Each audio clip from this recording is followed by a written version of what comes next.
बाजारपेठेमध्ये विकतंय काय आणि शेतामध्ये पिकतंय काय, जर शेतकऱ्याला ह्याचा अंदाज असेल तर शेती तोट्यात जात नाहीये. आपण आपल्या आवडीच्या माणसावरती प्रेम करतो, तसं तुमचं शेतीवरती प्रेम असलं पाहिजे.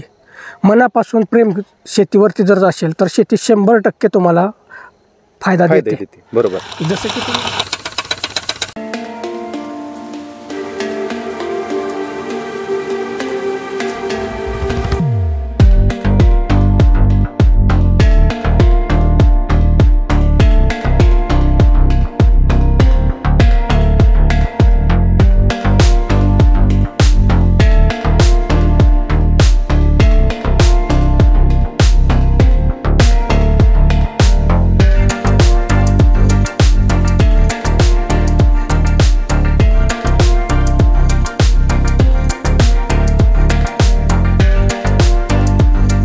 शेतकरी मित्रांनो नमस्कार. शेतकरी मित्रांनो, आज यशोगाथा या कार्यक्रमात आपण समजून घेणार आहोत एका तरुणाची यशोगाथा. शेतकरी मित्रांनो, शिक्षण घेऊन प्रत्येक तरुणाला असं वाटतं की आपल्याला चांगल्या पदाची नोकरी असावी, परंतु आज तुम्ही नोकरीचं जर चित्र बघितलं तर खूप भयानकता या नोकरीमध्ये आपल्याला पाहायला मिळते. परंतु काही तरुण आहेत जे नोकरीपेक्षा चांगला पैसा शेतीतून कमवत आहेत आणि एक परंपरागत पद्धतीची पिकं न घेता त्यांनी एक आधुनिकता शेतीमध्ये आणलेली आहे. असाच एक तरुण आहे ज्यांनी नोकरीच्या पाठीमागं न लागता एक फळ शेती म्हणून त्यांनी शेतीमध्ये प्रयोग करायचं ठरवलं आणि या प्रयोगातून ते लाखो रुपयाचे उत्पादन घेत आहेत. आज आपल्याबरोबर आहेत उद्धव महादेव सावंत, जे माळशिरस तालुक्यातील दहेगाव या गावामधील रहिवासी आहेत. तर आज आपण उद्धवजी यांच्याकडून समजून घेणार आहोत की नोकरी न करता त्यांनी शेती करण्याचा का निर्णय घेतला. कारण हा शेती हा जड व्यवसाय समजला जातो, कष्टाचा व्यवसाय समजला जातो, पण तरीही त्यांनी हा कष्टाचा व्यवसाय निवडायचं कारण काय याबद्दलची संपूर्ण अशी माहिती आज आपण आपल्या या अष्टदीप क्रिएशन्स या यूट्यूब चॅनलवरून पाहणार आहोत. मित्रांनो, जर या चॅनलवरती तुम्ही नवीन असाल तर या चॅनलला नक्की सबस्क्राईब करा, लाईक करा आणि हा व्हिडिओ इतर शेतकऱ्यांपर्यंत नक्की पोहोचवा. चला तर मग आज आपण समजून घेऊयात उद्धवजी यांच्याकडून यांच्या शेतीचं अर्थकारण. नमस्कार उद्धवजी. नमस्कार. तर सुरुवातीला परिचय करून द्या आपला. मी उद्धव महादेव सावंत, माझं गाव दहेगाव, तालुका माळशिरस, जिल्हा सोलापूर. मी गेली 15 ते 20 वर्षापासून मी शेती करतो आणि शेतीमध्ये माझ्या शेतीमध्ये नवीन नवीन मी प्रयोग करत राहतो. बरोबर. उद्धवजी, आता म्हणजे की जसं आपण आपली चर्चा झाली तसं सुरुवातीला सांगितलं तुम्ही की बाबा नोकरी न करता शेतीकडेच येण्याचं का ठरवलं तुम्ही? कारण की माझ्या आजोबाचं स्वप्नच होतं की भरपूर शेती आहे, चांगल्या प्रकारे शेती करा आणि शेती नोकरीचा वसा आणि शेतीचा पसा हा कधी ऐकत नाही, असं त्यांचं एक स्लोगन असायचं. आणि मग ते जुने विचार माझ्या विचाराशी मॅच व्हायला लागले आणि आजोबांचे एक तगडे विचार असायचे, शेतीबद्दलचा सकारात्मक दृष्टिकोन असायचा आणि ते बोलायचे की उत्तम शेती, मध्यम व्यापार, कनिष्ठ नोकरी. मग मला वाटलं की चांगल्या प्रकारे आपण शेती करू शकतो आणि क्वांटिटीमध्ये शेती असल्यामुळे मी हा निर्णय घेतला. बरोबर. आता म्हणजे सगळ्यात महत्त्वाचं की शेतीत येणं सोपं नाही, कष्टाचं काम आहे. तर या कष्टाला काय काय पर्याय तुम्ही आता या शेतीमध्ये निवडलेत? कारण कष्ट म्हटलं की तरुण नको म्हणतोय आज. आता 10 ते 15 वर्षापूर्वीची शेती ही मजुरावरली शेती असायची. कारण की एक मजूर जर आपण बोलवायला गेलो शेतामध्ये काम करण्यासाठी तर त्याच्या जागेवर 3, 4, 5 असे मजूर यायचे. परंतु आता सध्या की प्रत्येक तरुणामध्ये शेतीबद्दल अवेअरनेस जागरूक झालेला आहे आणि त्याच्या माध्यमातून मजुरांची संख्या घटत चाललेली आहे. बरोबर. म्हणून आपण आता एक आधुनिकतेकडे वाटचाल केलेली आहे. शेतीच्या बाबतीत आपण यांत्रिक शेती करतोय. आपण कमी कष्टामध्ये यंत्राच्या सहाय्याने कशी सोपी शेती होईल याकडे आपला आता सध्या मार्गक्रमण चालू आहे. बरोबर. आता आपली खूप शेती आहे, परंतु या शेतीमध्ये आपण हे पेरू म्हणजे तैवान जातीचा हा पेरू लावलेला. बरोबर. तर या शेतीमध्ये तुम्ही मल्चिंग, आता काही लोक प्लास्टिकचं मल्चिंग करतात, परंतु आता तुम्ही हे पाष्टाचं मल्चिंग केलंय, तर काय उद्देश आहे तुमचा या मल्चिंगच्या संदर्भात? या पाष्टाचं मल्चिंग का करावं असं वाटलं? आता की जर आपण मल्चिंग पेपरचं मल्चिंग जर केलं तर ते कृत्रिम मल्चिंग राहतं आणि त्याला एक 2-3 महिन्याचं एक लाईफ राहतं.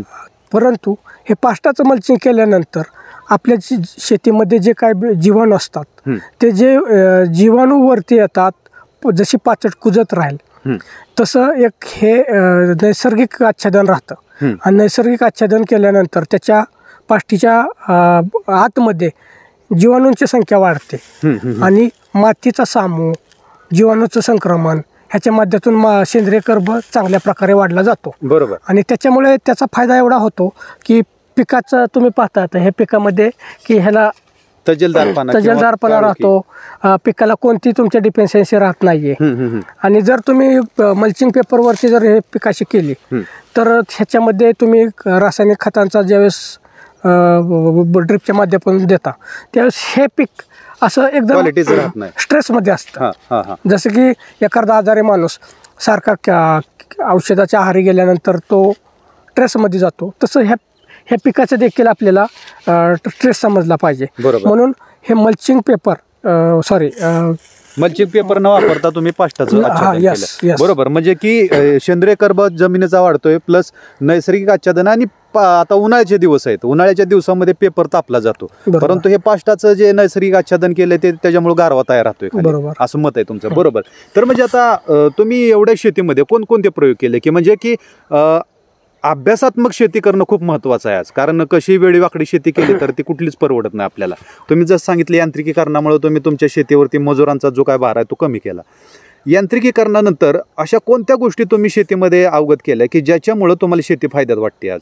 शेती फायद्यात आणण्यासाठी पहिली गोष्ट की जसं की आपण आपल्या आवडीच्या माणसावरती प्रेम करतो तसं तुमचं शेतीवरती प्रेम असलं पाहिजे. मनापासून प्रेम शेतीवरती जर असेल तर शेती 100% तुम्हाला फायदा देते. बरोबर. जसं की तुम्ही नोकरीच्या ठिकाणी 8 तास नोकरी करता, ज्या कंपनीमध्ये ज्या कंपनीचं ज्या ओनरचं तुम्ही काम करता त्या ठिकाणी 100% डिवोशन देऊन तुम्ही काम करता. त्याच पद्धतीनं तुम्ही जर शेतीवरती प्रेम करून त्या डिवोशननं जर शेती केली तर 100% शेती ही आपल्याला फायद्याची आहे. बरोबर. की आता तुम्ही बघताय पंजाब आणि हरियाणाचे शेतकरी खूप मोठ्या प्रमाणात आंदोलन करतात. तर आपल्या भागातली परिस्थिती आज शेतीला परवडेबल वाटते का तुम्हाला, की शेतकऱ्याला आज कुठल्याच पिकातून म्हणावा असा फायदा मिळत नाही किंवा भाव मिळत नाही, याबद्दल काय मत आहे? तुम्ही एवढी शेती 15 वर्ष झालं करताय, तर कसं हे फायद्याचं गणित आहे तुमचं? बाजारपेठेमध्ये विकतंय काय आणि शेतामध्ये पिकतंय काय, जर शेतकऱ्याला ह्याचा अंदाज असेल तर शेती तोट्यात जात नाहीये, पहिली गोष्ट. आणि दुसरी गोष्ट की रिक्वायरमेंटनुसार म्हणजे की मागणीनुसार तुमच्या शेतामध्ये तुमचं पिकं असली पाहिजे.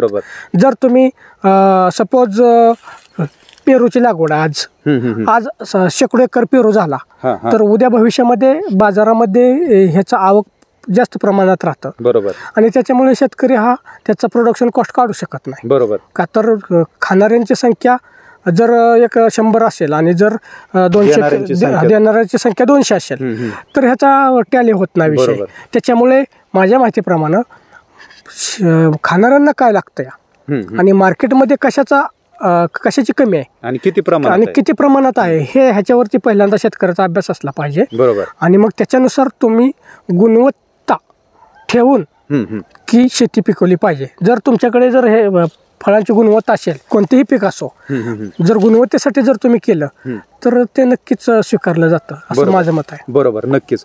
आपण शेती करताय आता, तर किती तुम्ही भावंड आहे आणि काय काय जबाबदारी घेता यातून? आता आम्ही 3 जण भाऊ आहोत. मी सर्वात छोटा आहे.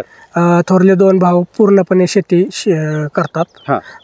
मी शेती प्लस व्यवसाय करतो आणि ह्याच्या माध्यमातून शेतीचं एक शेड्यूल तयार करून आम्ही शेती करतो. की शेतीचा वेळ हा शेतीला देतो, बाहेर ठराविक वेळ देतो आणि शेतीच्या वेळेनुसार शेतीला वेळ दिल्यानंतर की समाधानकारक आमची ही पिकं आहेत ही तुम्ही पाहताय.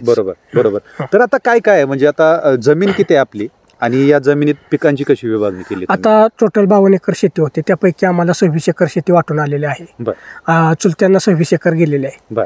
आता आम्ही आधुनिक पद्धतीनं शेतीची कास धरलेली आहे की सपोज आता ह्या पेरूचं उत्पन्न असेल की आता खाली इथं पोप आहे आपले 1.5 एकर, इथं 1-2 एकर कलिंगड आहे आपलं, नंतर 1-2 एकर खाली केळ आहे, नंतर 8 ते 10 एकर म्हणजे ऊस असतो.